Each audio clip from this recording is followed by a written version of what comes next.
Il s'était présenté dans un costume sur mesure, prêt à diriger un sommet technologique majeur, mais le personnel de l'hôtel l'avait examiné et lui avait demandé d'attendre dehors.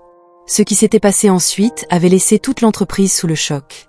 Il était un peu avant 8 heures du matin lorsque Darius Whitfield sortit de sa Lincoln Continental noire sur l'allée circulaire de l'hôtel, située dans le centre-ville de San José.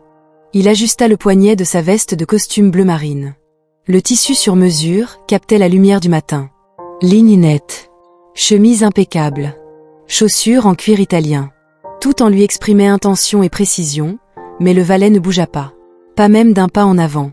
Darius tenait ses clés sans les serrer dans une main et jeta un coup d'œil.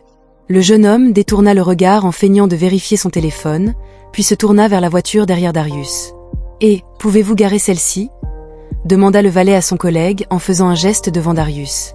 Sans le saluer, Darius observa les portes vitrées de l'hôtel. Pas de grande signalisation. Pas de tapis rouge. Juste du verre propre et un hall calme. Rien ne laissait présager ce qui se passerait à l'intérieur de ces murs. Il reprit ses clés, gara sa voiture lui-même et traversa l'allée en ouvrant la porte d'entrée. Il remarqua un changement subtil. Dans le sourire du concierge, il avait disparu aussi vite qu'il était apparu. « Puis-je vous aider » demanda la femme à la réception sans lever les yeux. « Oui » répondit Darius, « je suis ici pour la conférence SummitNet.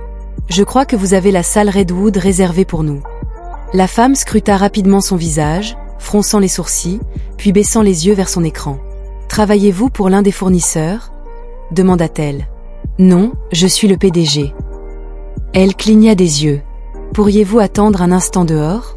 Nous sommes encore en train de préparer l'espace. » Il marqua une pause. « Je suis aussi l'orateur principal. » Il n'y eut aucune excuse, aucun moment de réalisation, juste un sourire crispé et un silence plat. « Nous ne sommes pas encore prêts. Veuillez patienter dehors. » Un autre membre du personnel, un jeune homme en blazer avec un talkie-walkie attaché à sa ceinture, apparut derrière elle. Il regarda Darius de haut en bas, comme s'il cherchait un badge pour lui, avec la sécurité. « Je suis Darius Whitfield » dit l'homme en baissant la voix.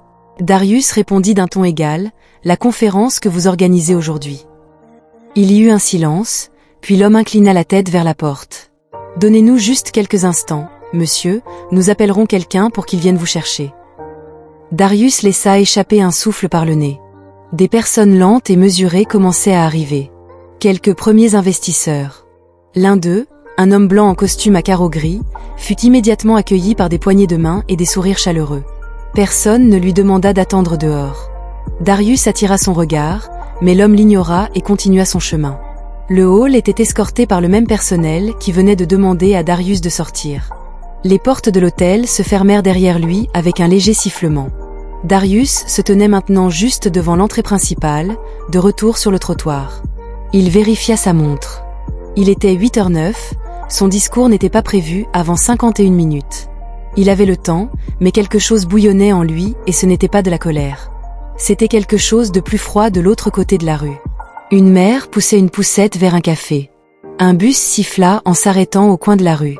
La vie continuait et pourtant, Darius se tenait là, un homme adulte ayant construit une entreprise à partir de zéro, traité comme s'il n'appartenait pas à la société parce qu'il ne ressemblait pas à ce qu'ils attendaient. Le téléphone dans sa poche sonna. Son assistant Jalan vérifiait simplement s'il avait déjà salué. Darius fixa les portes de l'hôtel. Son ton calme n'était pas exactement ce qu'il aurait voulu, mais c'est là que quelque chose changea, pas en eux mais en lui. Jalan était toujours en ligne, sa voix basse mais alerte. « Que veux-tu dire ?»« Pas exactement, ils m'ont demandé d'attendre dehors, » répondit Darius. Il y eut une pause, pas de choc, pas d'incrédulité, juste un silence.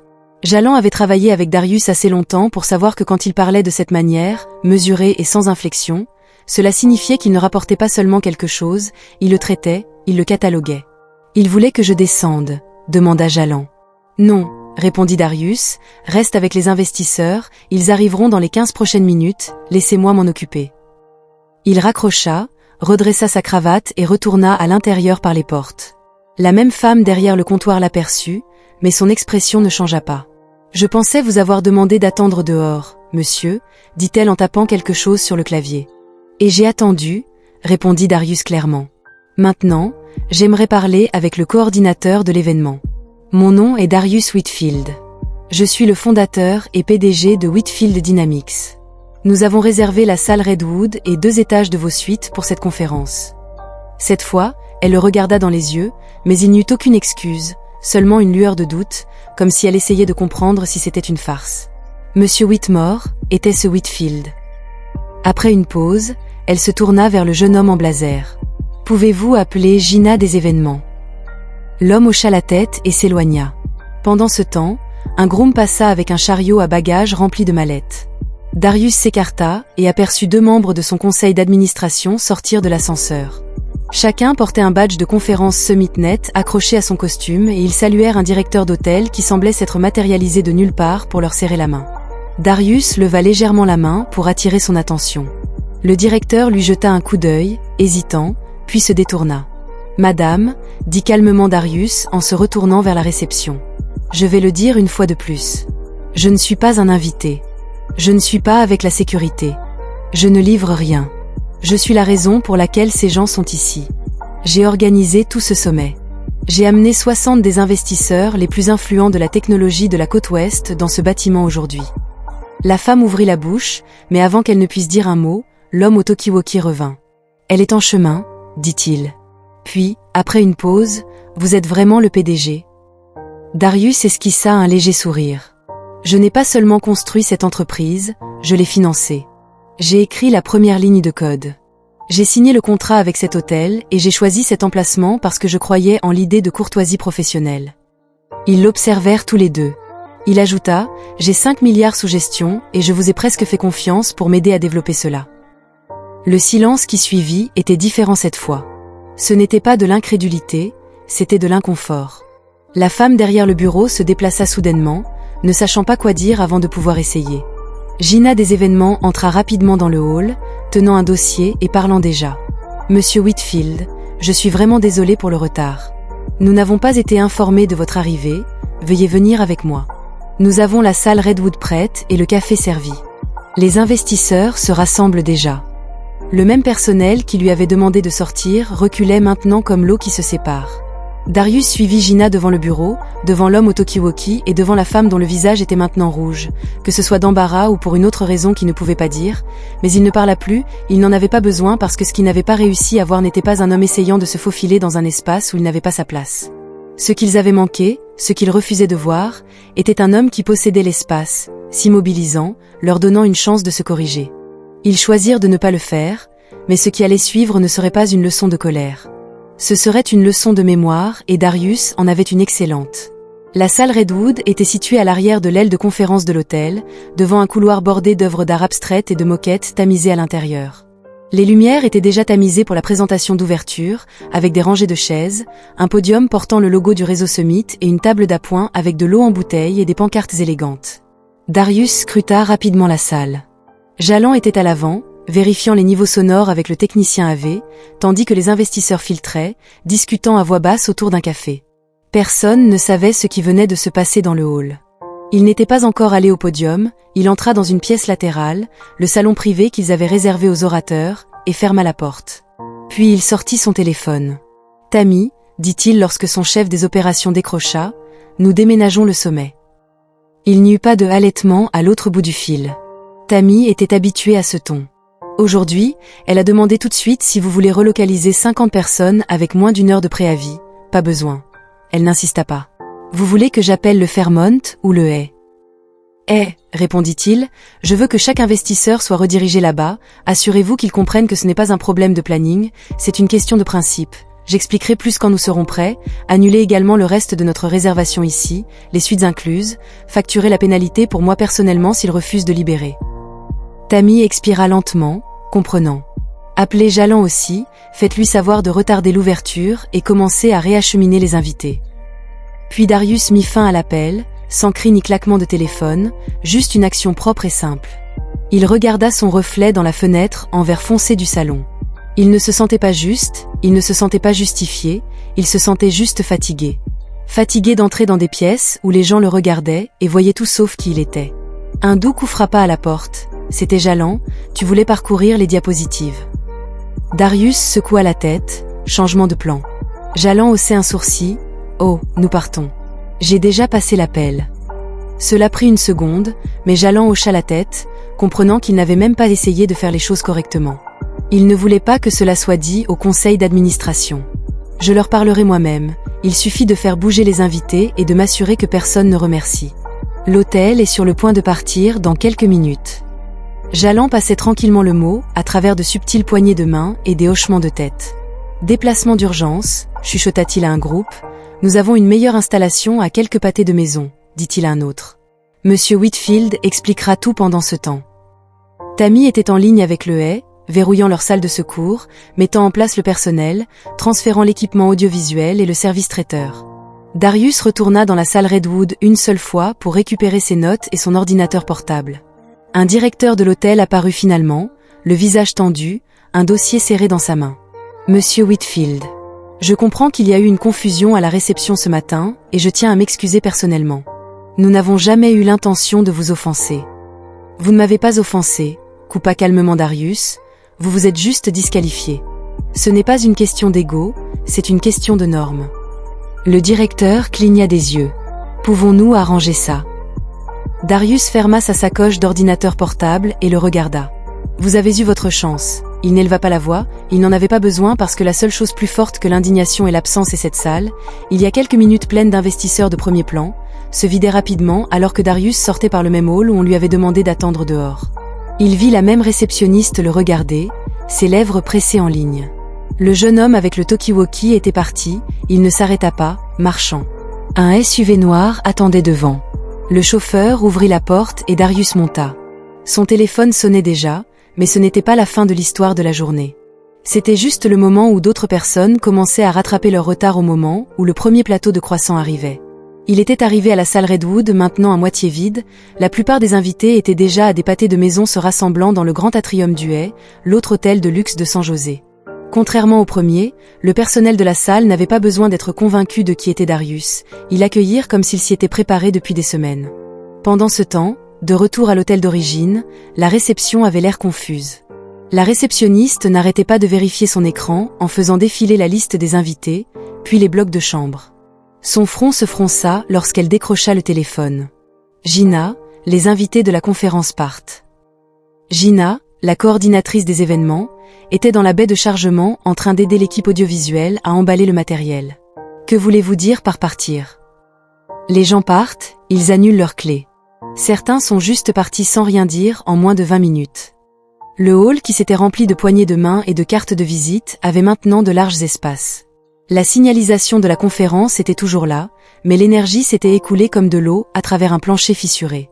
Le téléphone du directeur sonna. La société a annulé toutes les réservations. Les suites, la salle Redwood, la restauration, tout.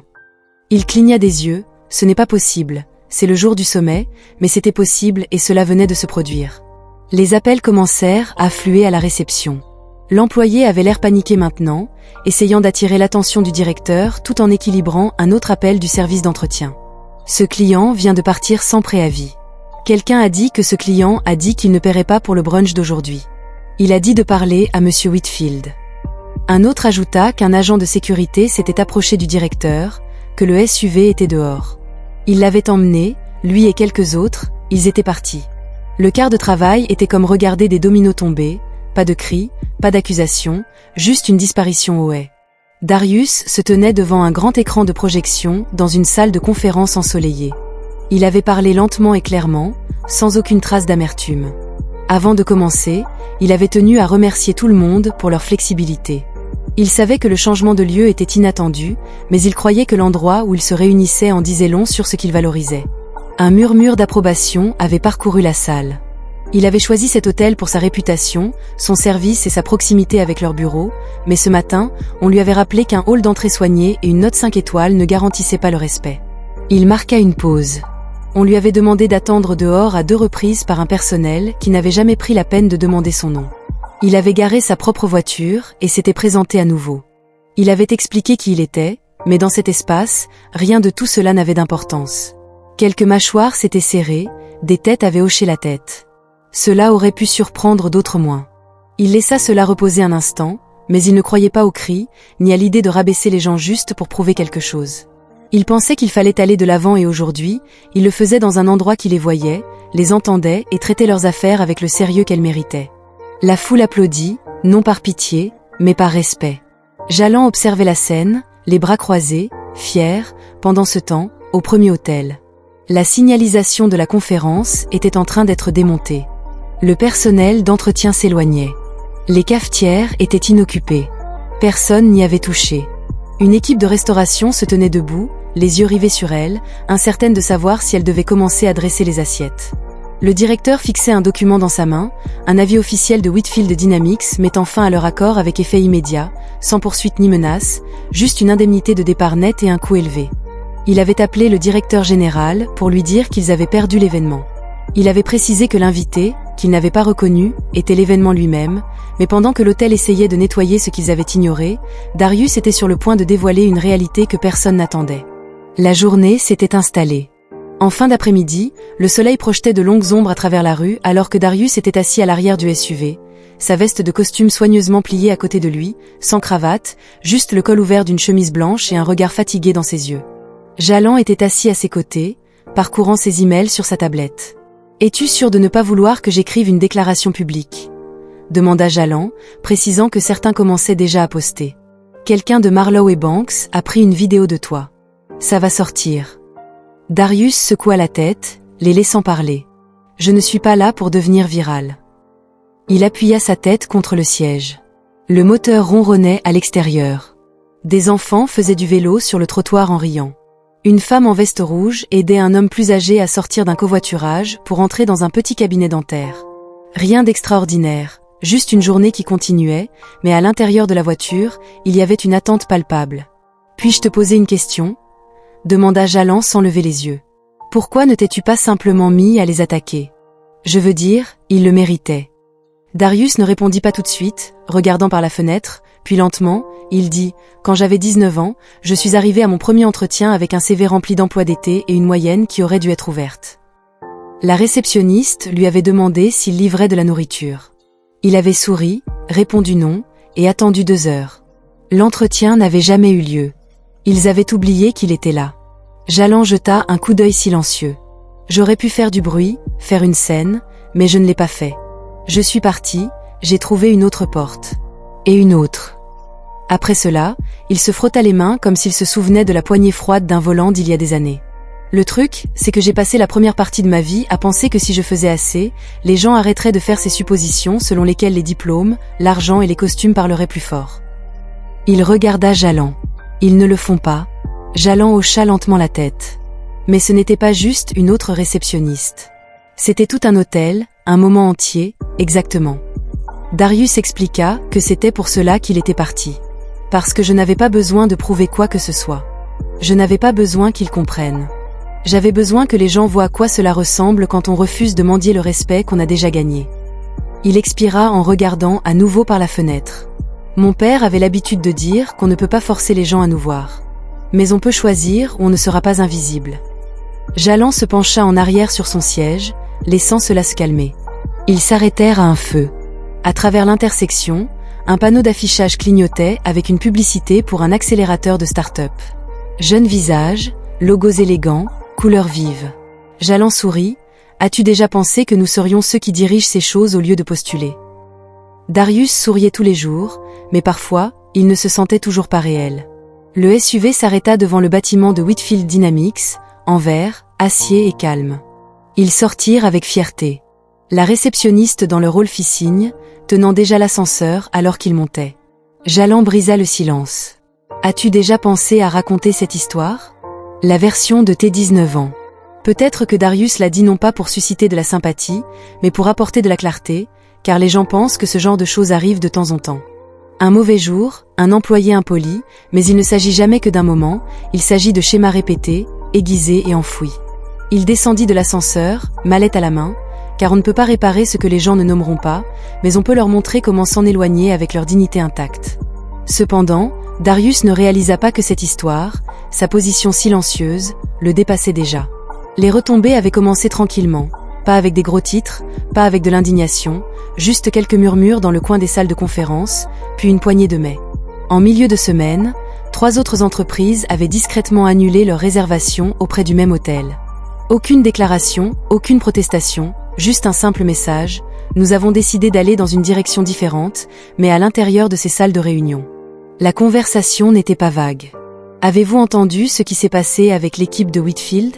Ouais, nous n'avons pas besoin de ça. Le genre de risque lié à notre nom. Quel est le lieu de secours? L'hôtel avait tenté de réparer les dégâts. Un directeur régional des ventes avait contacté Whitfield Dynamics, offrant des réservations gratuites pour le prochain trimestre. Des suites gratuites pour les cadres. Même des crédits de spa pour les investisseurs en visite. L'offre n'avait pas dépassé Tammy. Elle l'avait lu. L'email avait été fermé et marqué comme traité. Darius n'avait jamais répondu, car lorsque la confiance se brise ainsi, ce n'est pas quelque chose que l'on répare avec des réductions.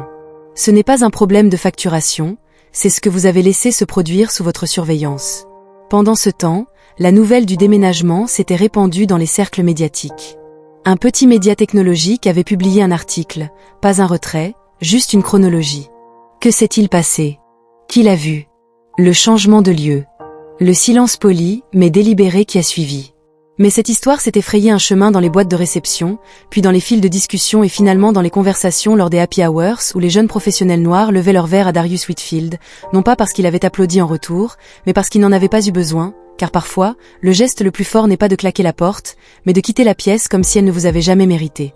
De retour au bureau de Whitfield Dynamics, la salle de conférence était silencieuse. Darius était assis à la tête de la table, flanqué de 4 de ses cadres supérieurs et de 3 associés d'un groupe de capital investissement de Seattle. Un investisseur s'éclaircit la gorge. Nous avons entendu parler du switch, les gens en parlent encore. Darius se pencha légèrement en arrière. Est-ce un problème pour vous? Pas du tout, répondit l'homme. En fait, cela nous en dit plus sur votre leadership que les diapositives ne pourraient jamais le faire. Un autre investisseur hocha la tête. Il est rare de voir quelqu'un avec ce genre de contrôle sous pression, c'est de là que vient la confiance.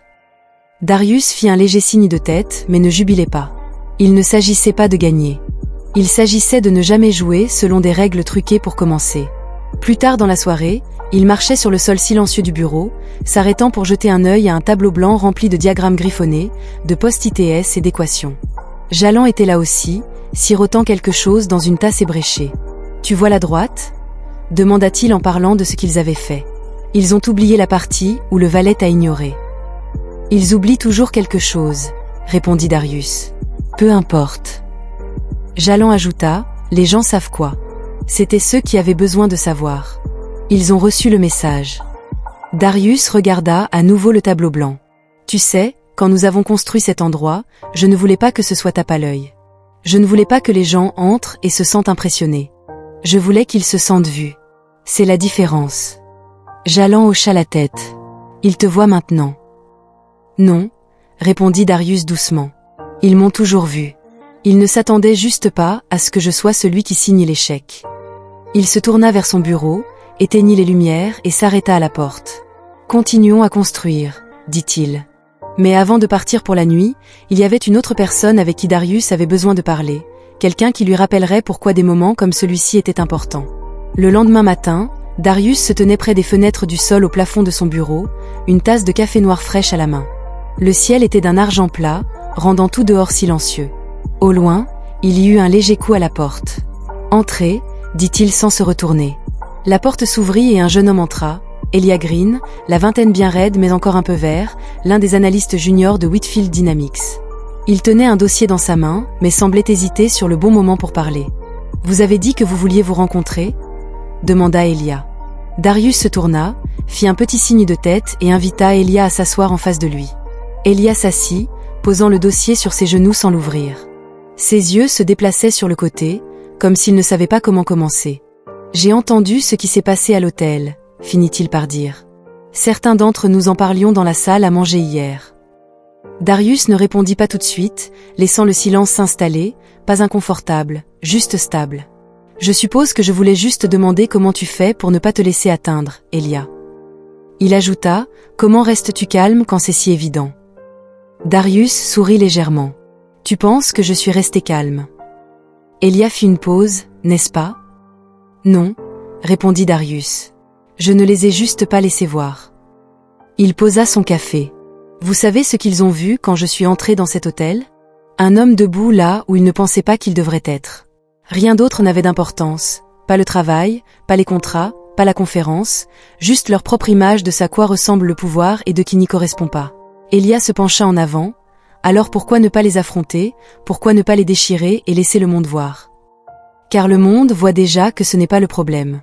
Darius expliqua que le vrai combat ne consiste pas à leur prouver quoi que ce soit, mais à enseigner aux gens qui viennent après nous qu'ils n'ont pas besoin de leur approbation pour agir, qu'ils n'ont pas besoin de permission pour appartenir.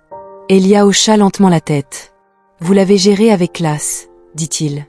Si c'était moi, je ne sais pas, c'est ça que... » Darius répondit, « Vous n'avez pas besoin de savoir, vous devez juste vous en souvenir. N'échangez jamais votre sang-froid contre l'ignorance de quelqu'un d'autre. S'ils vous jugent mal, laissez-les faire, mais assurez-vous que l'espace que vous construisez pour vous-même, votre entreprise, votre nom, votre équipe, ne donne jamais à quelqu'un d'autre l'impression qu'il n'a pas sa place. » Elia était assis, les mots atterrissant plus lourdement qu'il ne l'avait prévu. « C'est ce que signifie diriger, » dit Darius. « Tu ne cries pas sur le mur, tu construis une porte quelque part. » Ils restèrent assis en silence pendant quelques secondes, puis Darius se pencha en avant. Il tapota le dossier qu'Elia avait apporté. « Qu'est-ce qu'il y a dedans ?»« Oh oui, » Elia répondit surpris, revenant en mode travail. « Nouvelle proposition de l'équipe de données comportementales. Nous avons fait quelques changements en fonction de vos notes la semaine dernière. » Darius l'ouvrit et parcourut la première page. « Bien, rencontrons l'équipe cet après-midi. » Elia se leva pour partir, mais s'arrêta à la porte. « Merci, » dit-il. « Pourquoi ? » « Pour nous avoir montré comment avancer sans jamais se baisser. » Darius fit un signe de tête silencieux et Elia sortit. À l'extérieur, la circulation se déplaçait régulièrement comme si le monde n'avait rien remarqué de tout cela, mais ceux qui avaient remarqué n'oublieraient pas, car il ne s'agissait pas seulement d'un homme et d'un hôtel. Il s'agissait de toutes les chambres où les gens entrent et où quelqu'un lève les yeux pour ne voir que la moitié de l'histoire. Il s'agissait des manières silencieuses dont le pouvoir peut s'exprimer à travers l'action plutôt que la réaction, et il s'agissait de réécrire les règles sans jamais ramasser le stylo qu'ils ont essayé de vous donner. Si cette histoire vous a touché d'une manière ou d'une autre, si elle vous a fait réfléchir à votre comportement dans des espaces qui n'ont pas été construits pour vous, partagez-la, parlez-en et n'oubliez pas de vous abonner pour plus d'histoires vraies qui montrent à quel point la force tranquille peut être puissante.